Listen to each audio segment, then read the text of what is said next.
domínio patriarcal, né, pertencente ao pai, né, pater ou paterfamilias, né. E aí cabe ressaltar que no Estado romano não tinha esse conceito de patrimônio público.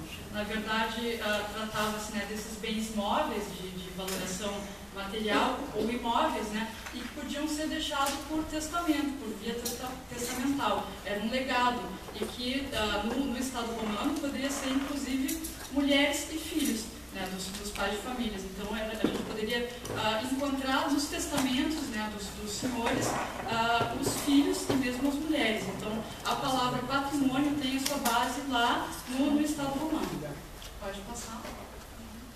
É a transmissão de um legado, como eu já falei, né, e fazem parte também de um senhor não apenas bens móveis, como também escravos, mulheres e filhos que poderiam ser deixados por via testamental. Pode passar.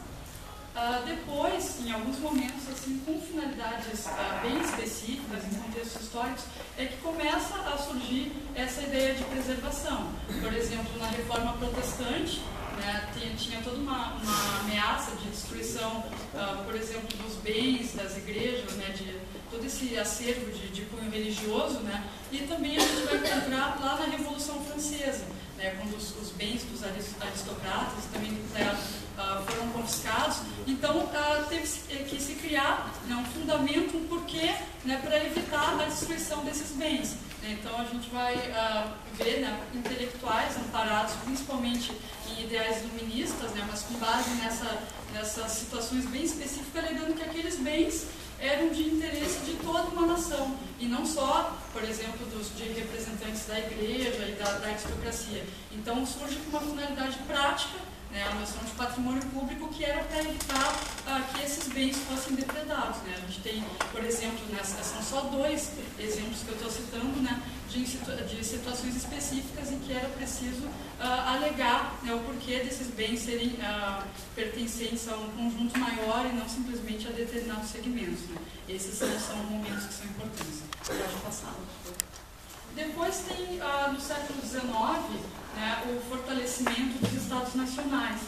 Então era importante que naquele momento tivesse um trabalho de se reunir os dados, né, estavam se criando as nações, fortalecendo esse conjunto, né, de elementos históricos que dá a cara de identidade para as nações, né, em expansão, e era então necessário forjar, né, e compor uma gênese comum. Por exemplo, se forma a Itália, se forma a Alemanha e mesmo o Brasil, né, e tinha todo um trabalho dos historiadores, dos cientistas, né, ligados aos estados e aos governos para poder forjar, de certa forma, e estipular uma gênese comum para esses povos. Então, o que é que define o Brasil? O que é que define a Argentina? Então, esse trabalho ele foi pensado, né, de forma muito prática, né, para que se pudesse reunir todos os fatos e conjuntos, né, no campo da história para simular a construção de uma identidade para esses países, né. Era necessário, então, né, construir identidades capazes de homogeneizar e modelar as feições dos países emergentes. Foram, então, reunidos e estudados fatos gloriosos com vistas a forjar, compor e legitimar uma gênese comum. Pode passar. Aqui tem um elemento, uma citação. Não se preocupem que eu não vou ficar o tempo todo lendo, né, o PowerPoint, senão eu vou cansar vocês rapidinho. Depois eu trago mais umas imagens e eu acho que a gente pode também ir conversando, quando quiserem colocar alguma questão, para que a gente tenha mais do que um monólogo, um diálogo, e assim, né, a discussão vá rendendo mais. Né. Mas tem uma citação importante de um professor da Universidade Federal de Pelotas, que é o Lúcio Ferreira, né, que ele fala justamente sobre o caráter oficial do patrimônio. Né. Ele diz que, como cânone cultural de um Estado, o patrimônio veicula as hierarquias de valores, né, de patriotismo, de lealdade, de pertencimento, de fronteiras geopolíticas, né, e incute nas memórias coletivas o que deve ser excluído e incluído, lembrado e cultuado, esquecido e silenciado. Então, quando a gente fala de patrimônio cultural, de patrimônio nacional, a gente não está falando só de preservação, a gente está falando também de esquecimento, né? Porque tem coisas que são realmente legadas à esfera patrimonial e outras, né, e não à toa, mas de forma pensada, são deixadas de lado, né, e não constam principalmente nas políticas, né, oficiais. Pode passar.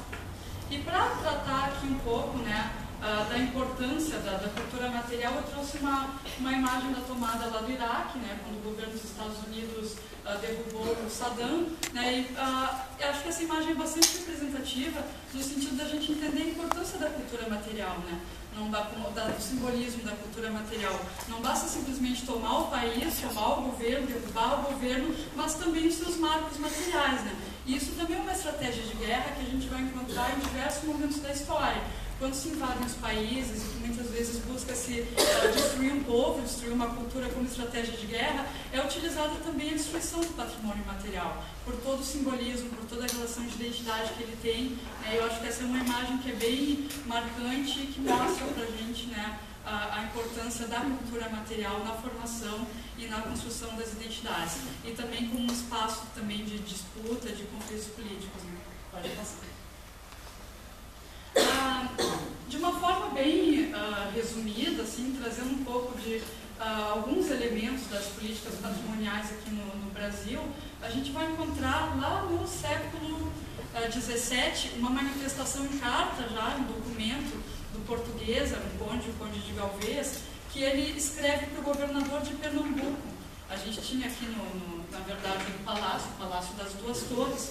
Naquele momento seria transformado em quartel de tropas locais, né? E esse português, então, o Conde de Galvez, ele escreve uma carta falando, se queixando disso, assim, dizendo que com a construção desse palácio, com a tomada desse palácio, o uso desse palácio como um quartel, né, um espaço militar, que ele seria depredado, ele poderia sofrer alterações, e ele protesta, ele diz, não, esse prédio, esse palácio, ele tem que ser preservado para que a gente possa, né, realmente guardar esse verdadeiro troféu de guerra a orgulhar o nosso povo. Então vejam só, lá no século XVII, um palácio holandês e um português já se manifestando, né, preocupado com a sua preservação e fazendo essa alusão à importância de se preservar, porque o marco, né, essa arquitetura holandesa é um verdadeiro troféu de guerra, né, para orgulhar a nação. Então, depois ali com Dom Pedro, a gente ainda vai encontrar durante longa trajetória uma preocupação principalmente com a preservação das obras de arte, com os monumentos mais suntuosos, né?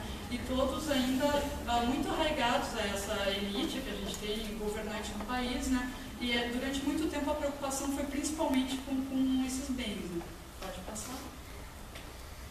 Isso sem falar, né? Aqui um pouco das culturas originárias, né, das tradições indígenas, que pelo menos nunca precisaram, até aquele momento, assim, de ações, né, maiores assim, para preservar seu patrimônio, porque isso é muito mais arraigado no seu cotidiano. Né? Então a gente encontra nas tribos, encontra muito presente nas comunidades quilombolas, manifestações culturais que têm uma longa trajetória, porque tem toda uma valorização da oralidade e da ancestralidade. Então, nas culturas indígenas, nas culturas quilombolas, a gente tem nas manifestações orais, né, e nas práticas presentes assim, do cotidiano, já quase que natural, né, no início, com a valorização dos antepassados, com a valorização. Então, quando a gente fala de uma política, a gente está tratando e fazendo um recorte principalmente nessa base mais de referenciais eurocêntricos. Né?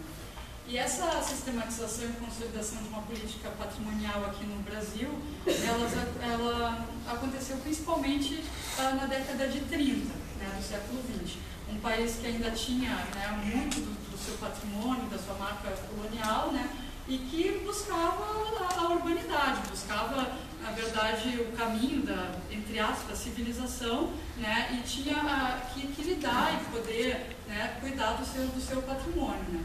Então, tinha que se organizar os bens, reconhecer e valorizar, né, todos esses elementos que a gente tinha aí da diversidade do Brasil, né, e incorporar essa identidade brasileira, né, que estava naquele momento em construção.